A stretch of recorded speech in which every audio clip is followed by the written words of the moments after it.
Mongoose Jake here with another video in which I'm going to feature back-to-back aces while bottom tier in my Panther, which is my #1 favorite tank in World of Tanks. I happen to like its combination of reliable firepower, pretty good mobility, and somewhat decent armor, actually, especially in the turret. But first battle finds me, yes, of course, like I stated, both of these battles will be bottom tier, so I am bottom tier on the Paris map.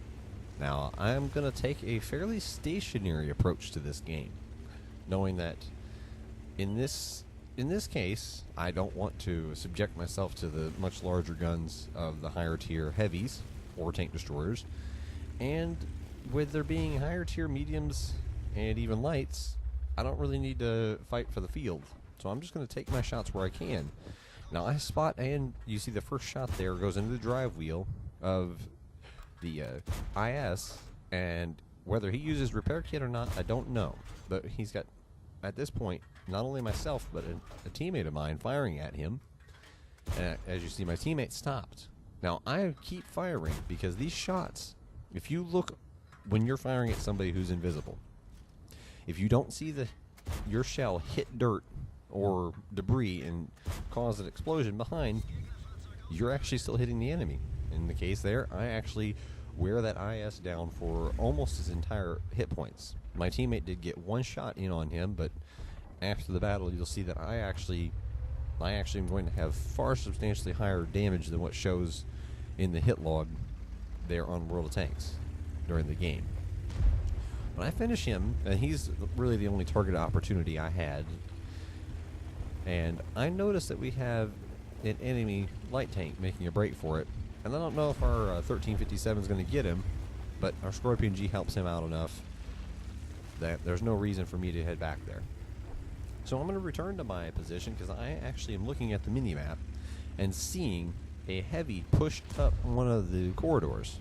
Now if I can get back into concealment here before he breaks around, and as I can find out it's the 110, I'm looking for a shot on him, and I get him tracked, and I'm going to try to keep him there, but he uses a repair kit and moves back.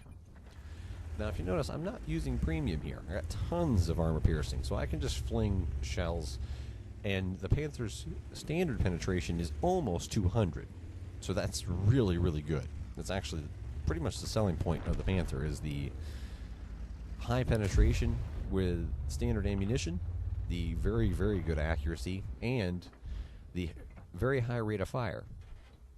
Now, as you can see, this 110, he's pushing my dead teammate. It's kind of hard to see there, but you can see the dead medium symbol there. And I'm trying to get shots on his cupola, and they're bouncing. I have a very, very limited window there that it shows a penetration. And you see I'm also going for the turret ring. And now a T10 appears here. And without hitting either the lower plate or getting a side shot or maybe hitting the cupolas or also the turret rings, people forget that is a viable option. These are going to be very hard targets. Now with 192 penetration, this is going to be a hard target to penetrate. But the 110 gives me the back, and I wish I had enough time to get a second shot because that could take him out. Now the T30 appears, and I've got side shots into both the hull and the turret, and I'm going to easily go through this guy. So, and he's also a very, very dangerous target with that 750 damage gun. So I take him out because he is definitely the highest priority there. And now I have the side of a Chinese tank destroyer, one of the WZ fake tanks, which I joke about. I joke about that being what the FT stands for because pretty much all of these are made up designs, like almost all of them. So food for thought there. But his frontal profile of armor is way, way too good, and there's not even really a point to switch into premium at this range. I need to have a good shot at his lower plate, and again, there's dead tanks between me and him. I just have to take what shot I can get. But now I notice there goes our 1357. You see, I'm already turning around, and this is the big part of watching your minimap. I am watching on the minimap. I know that the Type 62 is right there, and that was, I guarantee that was a hit into him. See, because now he's showing lower health So I probably put that hit into him. He dove down, came around to get away from me. But now he's distracted, and I'm able to put one good, clean auto-aim shot. And the Panther's a very, very good auto-aiming tank. With the high penetration and the high base accuracy, center of mass, yeah, this shot would actually go straight through the front of this light tank and through the other side, if you were talking about real life, unless it hit the engine block. But I can eat a couple shells from him, come around here. I plan on taking a hit from the Progetto, but I'm going to eliminate him. And now there's 2 vehicles of equal or higher tier gone. And it was well worth eating a couple shots for. Because now, unless one of the vehicles from the city moves into the middle there, we're, at least for the moment, secure from being flanked. So now I want to come back up with my 2 teammates here, and I at least want to bunch up with them. We got 2 guys left in the city, and I'm thinking of making a break to go help the Mauston, but I get spotted, and I'm assuming it's either the Challenger or that WZ again. And you see I just instinctively throw a blind shot over there. Because even if somebody has 6th sense, if a shot comes flying by them, they're going to hesitate. And that's all I was doing there. I got spotted, and I immediately aimed my gun where the WZ was and fired. I'm still wanting to go help the Mauston, but there's just no way. There's no way to make it there without probably throwing my own tank away. Because there he goes down anyways. So as much as I'd love to help the teammate out, he's just too isolated. And with too much distance between me and him to get there safely. So now, gonna have to rely on ambush tactics. Getting the first shot advantage, because I have concealment here. And I'm also concerned with the fact I could get spotted from my right. Like, here comes an enemy charging down. Now, if he kept pushing, I think him spotting the Scorpion G caused him to back off. But I'm concerned with getting spotted from over to the right or from behind us. So I drop down here lower. This also puts the Panther's very large hull behind cover. Now, at first, I'm trying to see if maybe the Scorpion G's got shots here. But he doesn't, so I'm switching to premium, and now I have clear shots on the lower plate of the WZ. And my second shot, I was trying to go for the tracks, but it doesn't connect, and I keep wanting to at least turn my turret back that way, because I look on the minimap, and the last known position, the Challenger, was middle-ish in the city, and thankfully our T-25 AT takes out the Uds. Or Udes. I've never figured out which one's proper, Uds or Udes. But he gets him, so that's 1 gone. And I eat a shot from the 110, who is also firing premium. A little odd that he'd risk a bounce against the gun on any of the other 2 tanks here, because he doesn't need to be firing premium in any way, shape, or form. Just food for thought. If you are firing against targets you can easily penetrate with armor piercing, don't spam heat, because then you actually are lowering your possibility of dealing damage. Because if the 110 had hit my gun mantlet, that would have been guaranteed 0 penetration. I mean, that's fine by me, but just food for thought there. But as you can see, I was already feeling kind of a 6th sense going off. And I was driving around because I knew at some point one of the enemies, one of them, had to get wise enough to come over. And sure enough, it was the Challenger. He's the most mobile of the ones that remain. And there he is.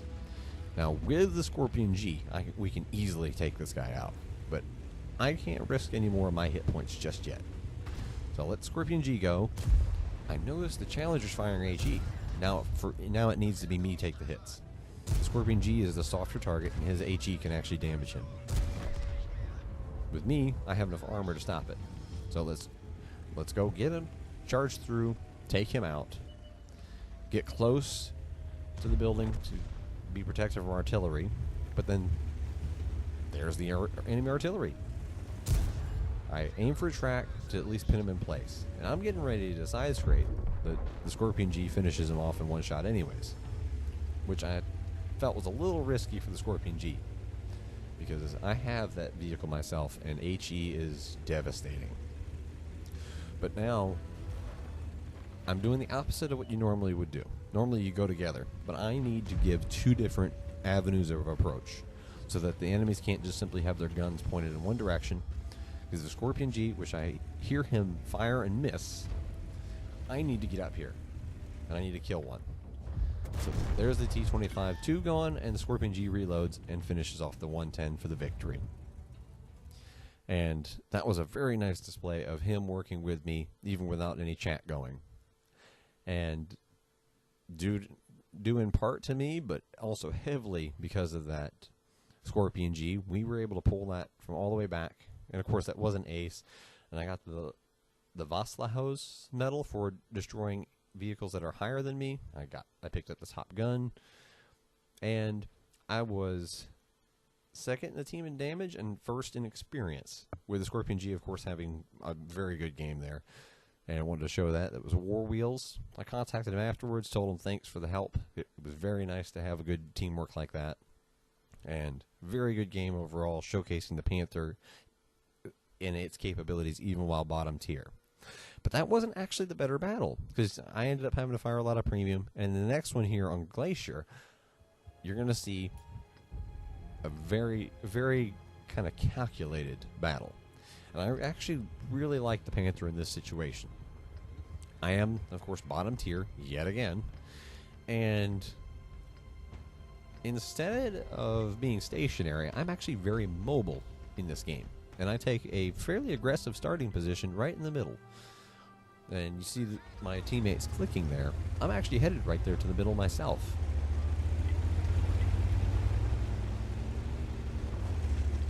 Pause for a sip of coffee here. But I'm actually going to go straight up to the middle here. I'm not going to go where the light tanks typically go and try to get up to the top of the carrier, because the Panther, their inside profile, is actually very, very large. I'm actually watching the deployment of my teammates there, and the Panther is a big medium tank, but you see I'm able to still get up here early, and I'm trying to help my teammate there. I get one hit in, and he gets finished off, and our LT-432 gets up on top. Now I'm going to be in the middle, and I'm going to try to get some eyes. There we go. I spot a Tiger, and this guy is going to have a very, very bad game very soon. I'm trying to position, because the Panther has only okay-ish gun depression, and I need to get some shots worked in here as soon as I can.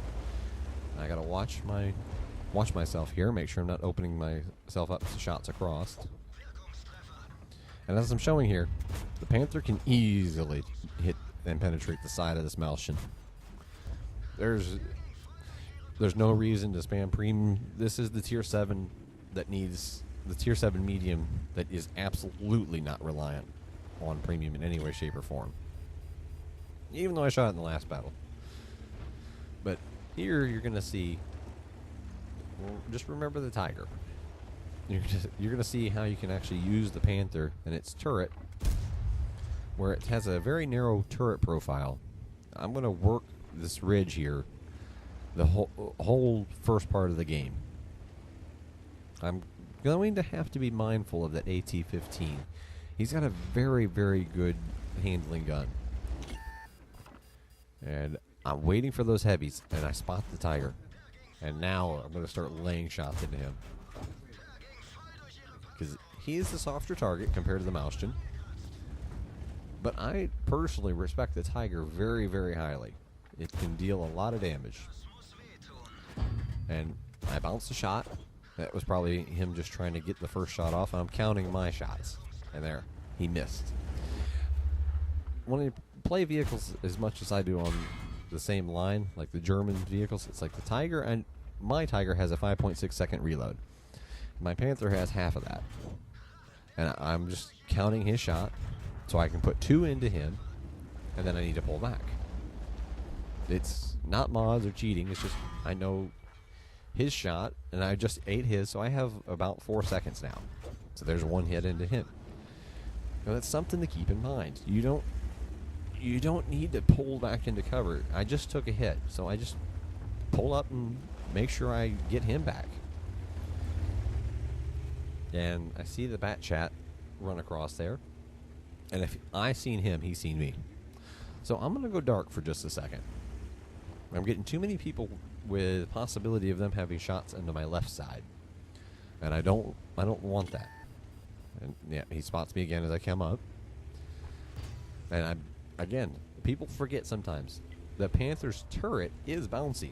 As I bounce another shot from the AT-15. Now I'm going to pull back up and see if I can't take a look over there. And I don't spot anything. So let's give it another try. Let's get up here, inch up slowly.